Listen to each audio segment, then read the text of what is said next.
मैं कांग्रेसी हूँ, मैं तो बता रहा हूँ। कांग्रेसी हैं? यस। कांग्रेसी होकर के पर मैं हिंदू हूँ, पहले हिंदू, हिंदुत्व की बात करूँगा। समझ में ये नहीं आता है कि कांग्रेसी हिंदुत्व की बात करते हैं या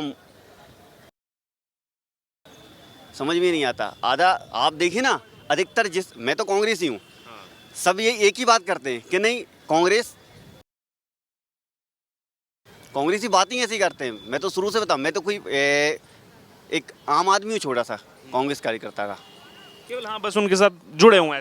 जोड़ा हुआ हूँ अकेला। हाँ वोट भी देता हूँ, मैं कांग्रेस को भी वोट देता हूँ।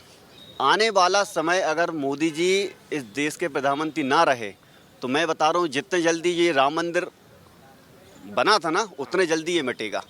ये कांग्रेसी बोल, ये मैं बोल रहा हूँ, ये कांग्रेसी नहीं, ये सनातनी बोल रहा हूँ। और हम चाहते हैं अगर मोदी जी हटते हैं तो सीधा योगी जी ही प्रधानमंत्री बने देश के, योगी जी, फिर देश का सुपड़ा साफ होगा जी। जो भी अपराधी जो कर रहे हैं ना, ऐसे घटनाक्रम कर रहे हैं, ये सब सोची समझी चाल है। इसलिए चाल है कि ताकि वहाँ से योगी जी को हटाया जाए, है ना, और दूसरी चीज़ यहाँ से मोदी जी को हटाया जाए। वो ये अगर ये दो हटते हैं तो आप देखना देश इतना पिछड़ा वर्ग में पहुँच जाएगा जिसकी आप कल्पना भी नहीं कर सकते। आपका क्या नाम? रितेश उपाध्याय, आप कहाँ से हैं सर? नरसिंहपुर से। नरसिंहपुर। एक सवाल पूछने से पहले मैं एक चीज़ कहना चाहता हूँ।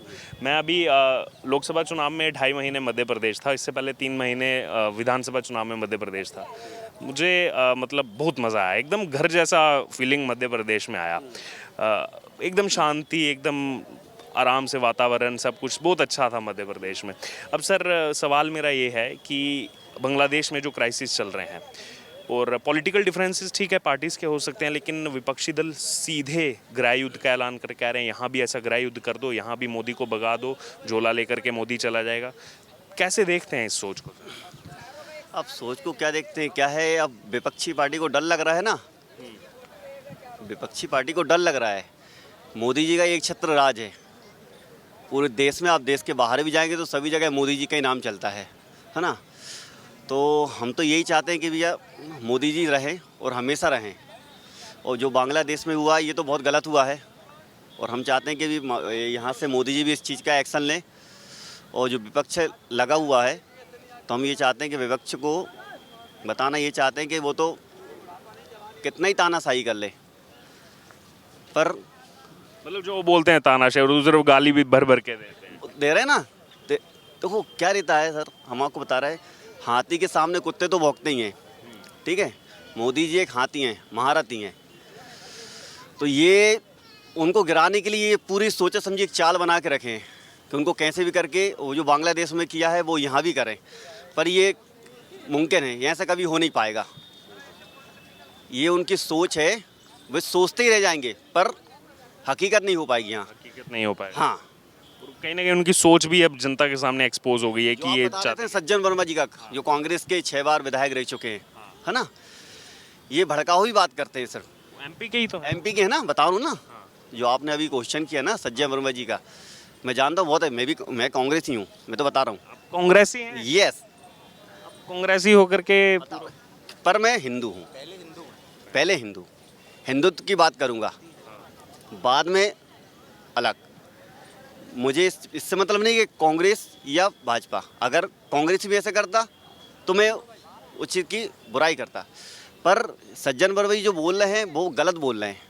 सर वही ना, मैंने जो उनसे भी कहा कि पॉलिटिकल डिफरेंसेस, विचारधारा अलग अलग हो सकती है ना, लेकिन आप सीधे बोल देंगे पीएम हाउस में घुस जाओ और ऐसे जा करके अफरा तफरी फैलाओ। ये गलत है, ये गलत। ये आपको ये चीज़ नहीं, आप तो इस देश में ही रह रहे हैं ना, आप देश हित की बात करें, आप विरोधी बात कर रहे हैं वो चीज़ को लेकर।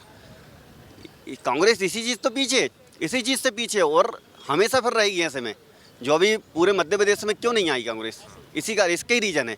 जो बयानबाजी दिग्विजय सिंह जी के और अपने या सज्जन वर्मा जी, कमलनाथ जी के, ये इसी कारण इससे पीछे हो रहे हैं। मैं तो था वहीं, मध्य प्रदेश इलेक्शन पूरा देखा मैंने, बदलते हुए देखा है, कहाँ बीजेपी 100 पर भी नहीं थी। और बताइए ना, हाँ, तो ये सिस्टम जो रचा रहे हैं ना, कांग्रेस रचा रही है, तो ये कुल मिला के यही है, अपने ऊपर पैर पे कुल्हाड़ी मार रही है और कुछ नहीं। वो जैसे 7वें आसमान पे थी ना, वो धरती पे सीधे नीचे समा जाएगी। सर वही आचार्य प्रमोद कृष्णम को भी आप जानते होंगे, उनका मैंने उनसे भी यही सवाल किए थे जब कांग्रेस पार्टी उनको पूरा हटा रही थी, तो उन्होंने भी यही कहा था कि ये मोदी विरोध करते करते कब देश विरोध पहुंच गए हैं, इनको पता ही नहीं कब देश विरोध हिंदू विरोध में सब आ चुकी है कांग्रेस पार्टी।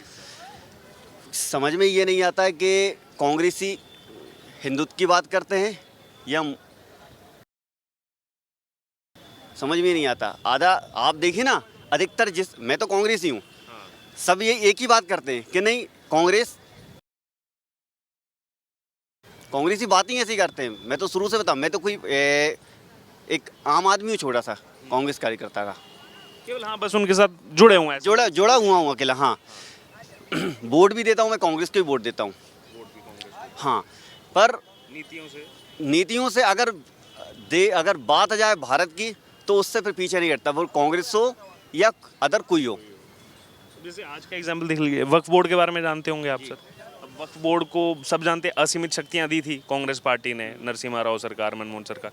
अब आज मोदी सरकार उसको कंट्रोल करने के लिए बिल ले आई है संसद में, लेकिन उस पर भी उन्होंने विरोध करना शुरू कर दिया। हाँ विरोध कर रहे हैं ना वो लोग, ये गलत है, विरोध कर रहे हैं, बहुत ज़्यादा विरोध कर रहे हैं इस चीज़ का। तो इनको तो इस चीज़ का विरोध नहीं करना चाहिए ना, बताइए। फिर असीमित शक्तियां इतनी दे दी, जहां हाथ रख दिया ये मेरी जगह तुम्हारी हो। आप खुद ही देखिए, इसी के कारण यही आप ये जो नीतियाँ बनाते जा रहा है, बनाने के कारण आज देखिए कितने अव्वल पे पहुंच चुके हैं। हाँ नहीं तो धरती आसमान का डिस्क्रिमिनेट करके आरक्षण दे के नहीं, डिस्क्रिमिनेट करके जहां आपने हाथ डाला वो जगह आपकी हो गई। हाँ यही हो रहा है ना, यही हो रहा है, और यही विपक्ष पार्टी यही करवा रही है। और हम आपको अभी भी बता रहे हैं, आने वाला समय अगर मोदी जी इस देश के प्रधानमंत्री ना रहे तो मैं बता रहा हूँ जितने जल्दी ये राम मंदिर बना था ना, उतने जल्दी ये मिटेगा। ये कांग्रेसी बोल, ये मैं बोल रहा हूँ, ये कांग्रेसी नहीं, ये सनातनी बोल रहा हूँ, सनातनी। हाँ ये सत्य बता रहा हूँ ये बात। अगर मोदी जी प्रधानमंत्री पद से हटते हैं तो आप देखना अयोध्या का राम मंदिर वो कैसे भी करके उसको तहस नहस करेंगे।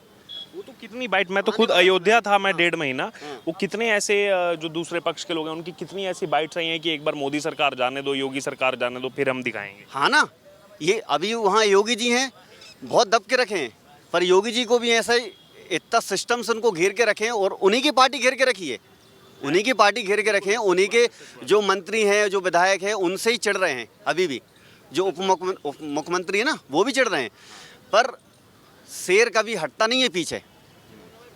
अगर उसने गर्जना चालू की ना तो वो पूरी यूपी को हिला देगा। अभी तो वो आगे काशी विश्वनाथ और मथुरा की, हाँ हम तो चाहते हैं वो तो करें ही, ये वो करके ही दिखाएं। और हम चाहते हैं अगर मोदी जी हटते हैं तो सीधा योगी जी ही प्रधानमंत्री बने देश के, योगी जी, फिर देश का सुपड़ा साफ होगा जी। जो भी अपराधी जो कर रहे हैं ना ऐसे घटनाक्रम कर रहे हैं, और आप देखिए छोटी छोटी हरकत से ही व्यक्ति का एक अलग दिखता है ये सब सिस्टम। वहाँ ये घटनाएं घटती जा रही हैं अयोध्या में, वो ये कर रहे हैं। हाँ, रेप कांड को कोई नहीं बोला, ना राहुल गांधी बोले, ना अखिलेश यादव, कोई, सबने चुप्पी साध दी। सब चुप्पी साधे हैं। रायबरेली के राहुल गांधी जी सांसद बन चुके हैं, और अयोध्या से जो सांसद अभी नए बने, क्या नाम, अवधेश पासी जी, वो सब चुप बैठे हैं। और उन्हीं के साथ का तो नेता है, उन्हीं के साथ का नेता है, बताइए आप। समाजवाद पार्टी। और रायबरेली का भी तो खुलासा हुआ, इतने सालों से वहाँ 20,000 अवैध बांग्लादेशियों को नागरिकता दे के रखी हुई है। दे के रखें, ये सब सोची समझी चाल है, इसलिए चाल है कि ताकि वहाँ से योगी जी को हटाया जाए, है ना, और दूसरी चीज़ यहाँ से मोदी जी को हटाया जाए। वो ये अगर ये दो हटते हैं तो आप देखना देश इतना पिछड़ा वर्ग में पहुँच जाएगा जिसकी आप कल्पना भी नहीं कर सकते।